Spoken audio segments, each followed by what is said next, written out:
The Williams and Associates annual Christmas party was in full swing, crystal chandeliers casting a warm glow across the hotel ballroom. I stood near the dessert table watching my colleagues dance and laugh, completely unaware of the storm about to break. Marcus Williams, my boss of 7 years, was already on his 4th glass of champagne. His face was flushed as he held court among the senior executives, probably bragging about another record year, conveniently forgetting who actually secured those billion-dollar contracts. I checked my phone again. 8:45 p.m. In exactly 15 minutes, the board's decision would become official. I had kept this secret for 3 months, playing my role perfectly while the pieces fell into place. Sarah. Marcus's voice boomed across the room. Come here for a moment. I took a deep breath, smoothed my black designer dress, the one I'd bought specifically for tonight, and walked over. The crowd parted slightly, sensing something was about to happen. Marcus's smile was cruel, his eyes gleaming with malicious satisfaction. I've been waiting for the perfect moment to do this, he announced loud enough for everyone to hear. You're fired. The room fell silent. Dozens of eyes turned to me, some shocked, others pitying, a few secretly pleased. I saw Janet from accounting cover her mouth, while Tom from legal suddenly became very interested in his shoes. Any particular reason? I asked calmly, though my heart was pounding. Marcus swirled his champagne, clearly enjoying the drama. Incompetence. Insubordination. Take your pick. The truth is, you're just not executive material. Never were. I thought about the countless nights I'd worked late, the weekends sacrificed, the family events missed while I carried this company on my shoulders. For 7 years I had been the shadow force behind Williams and Associates' success, writing proposals Marcus claimed as his own, closing deals he took credit for, building relationships he exploited. I see, I said quietly. Should I leave now, or would you like to humiliate me further? Marcus laughed, that booming, self-satisfied laugh I'd grown to hate. You can finish your dessert first. Consider it my Christmas gift. Just then the grand doors opened. Elizabeth Williams, Marcus's wife and majority shareholder of Williams and Associates, walked in wearing a stunning red gown. Her timing was perfect, exactly as planned. Sarah, darling, she called out, moving through the crowd with graceful determination. I just got off the phone with the board. Congratulations on becoming CEO. The champagne glass slipped from Marcus's fingers, shattering on the marble floor. The sound echoed through the suddenly silent ballroom. What? He choked out, all color draining from his face. Elizabeth smiled, but there was steel behind it. Oh, didn't you know? Sarah has been instrumental in exposing your creative accounting practices. The board voted unanimously this evening.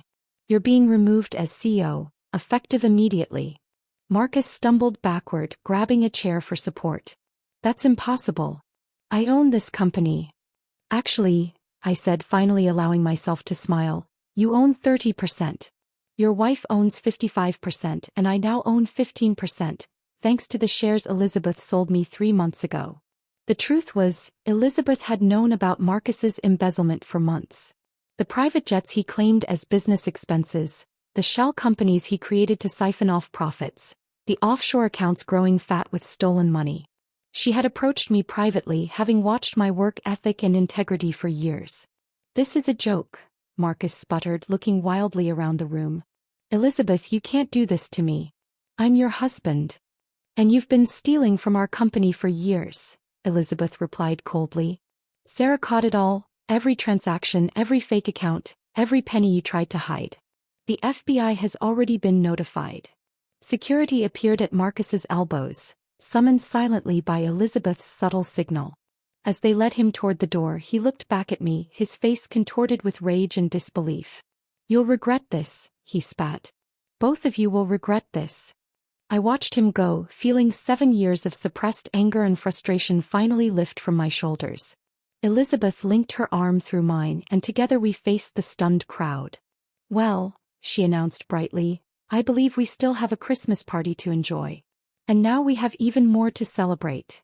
The room erupted in applause, hesitant at first, then growing stronger.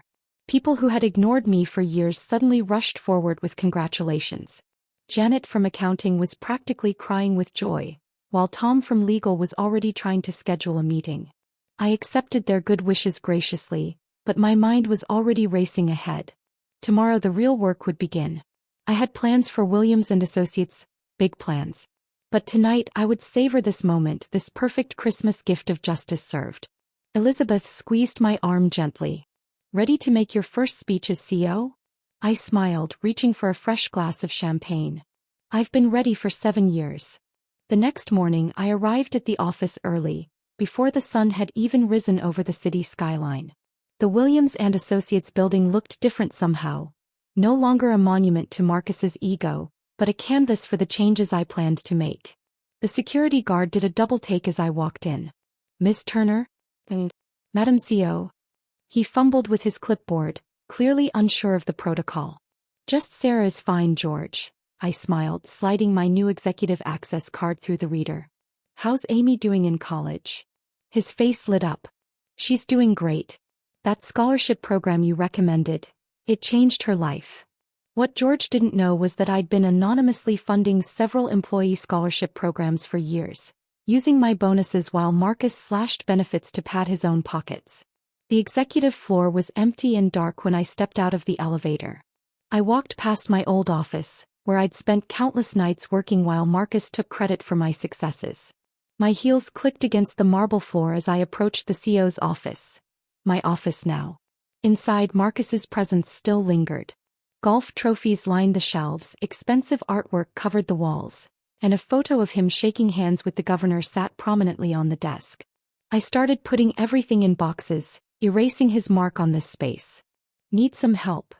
I turned to find Elizabeth standing in the doorway, already dressed for business in a sharp navy suit. I thought I'd get an early start, I said, carefully wrapping another trophy in paper. Elizabeth closed the door behind her.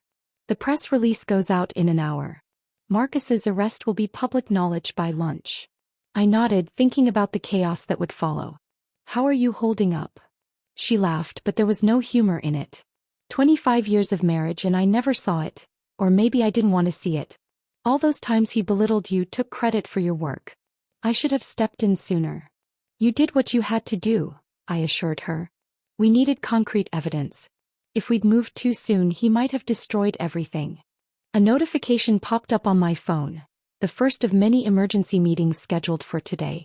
The department heads would be arriving soon, all wondering about their futures under new leadership. They're scared, Elizabeth said, reading my expression. Marcus cultivated a culture of fear and favoritism. They don't know what to expect. I walked to the window, looking out over the city slowly coming to life. Then we'll show them something different. Transparency. Merit-based advancement. No more boys' club making decisions over golf and whiskey. Elizabeth smiled. That's why I chose you. You don't just want to run the company, you want to transform it. The first employees were starting to arrive, their faces tense as they hurried to their desks. News of last night's events had spread fast. I could see them gathering in small groups, whispering, speculating about what would happen next. Did you see the files I sent over? I asked Elizabeth. She nodded. Marcus's inner circle. All the executives who helped him hide the embezzlement.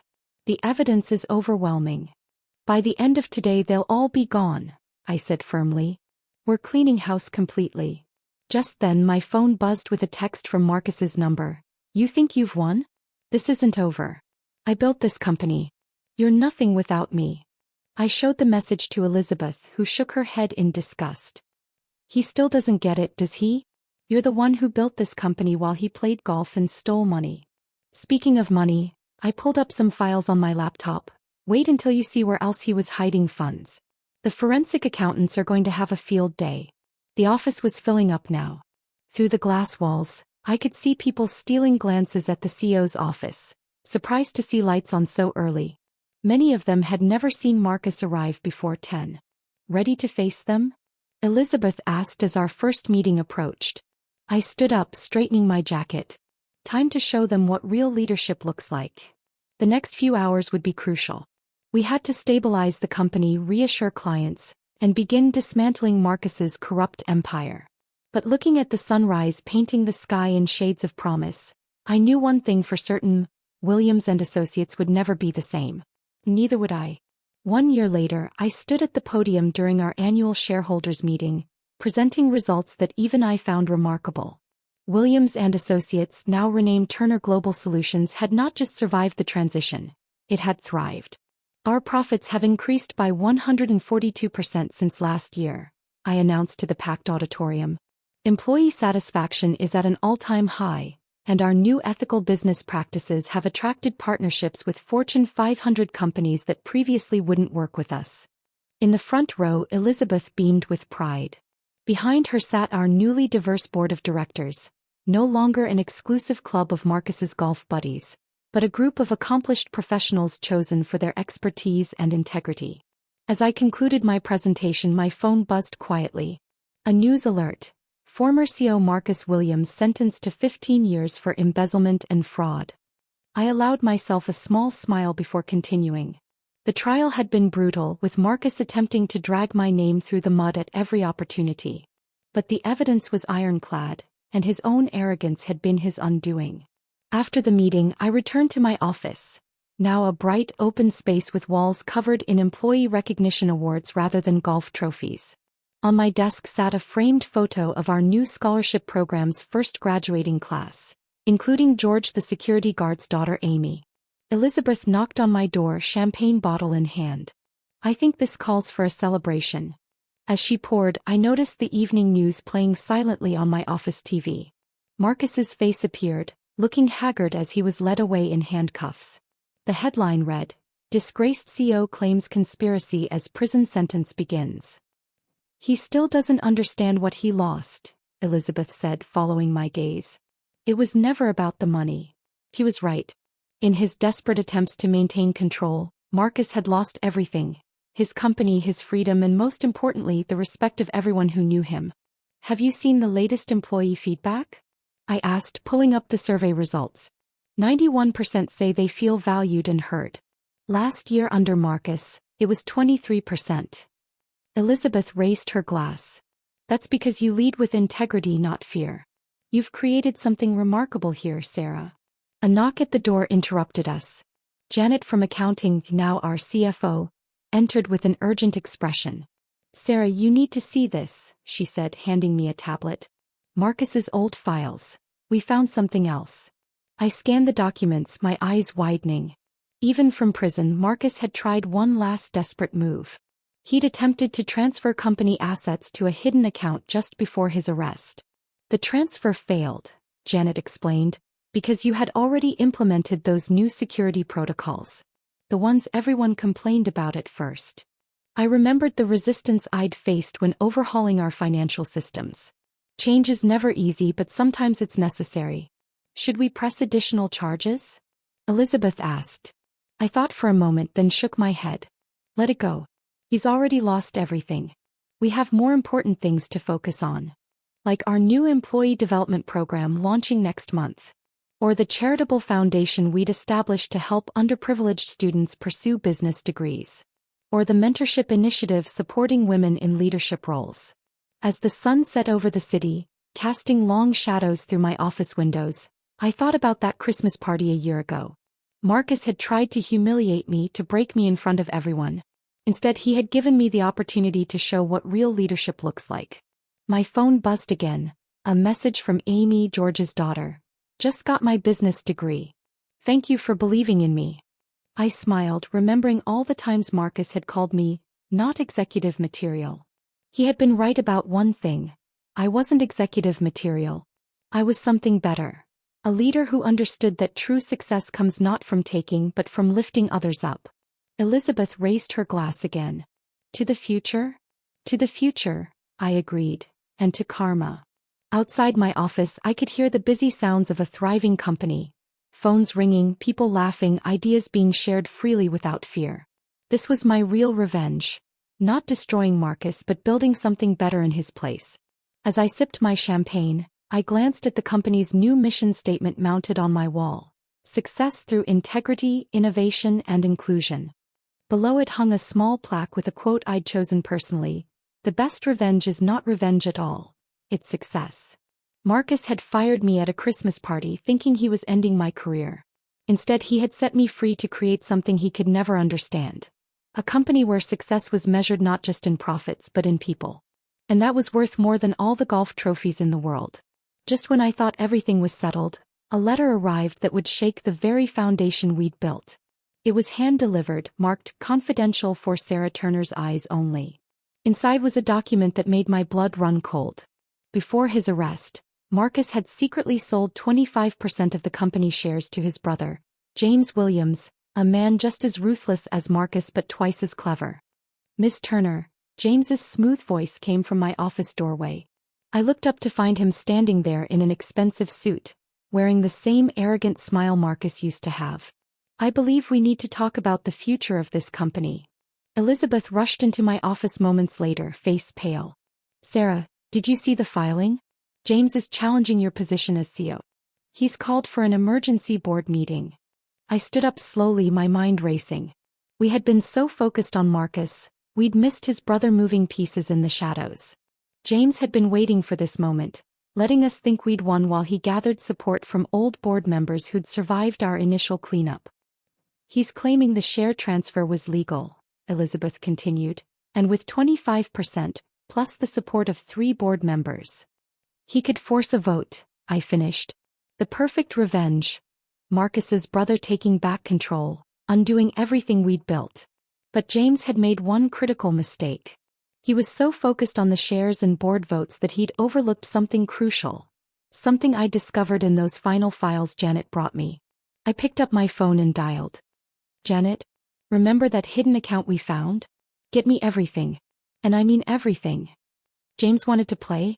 Fine. He was about to learn why his brother lost everything. The real war for Turner Global Solutions was about to begin.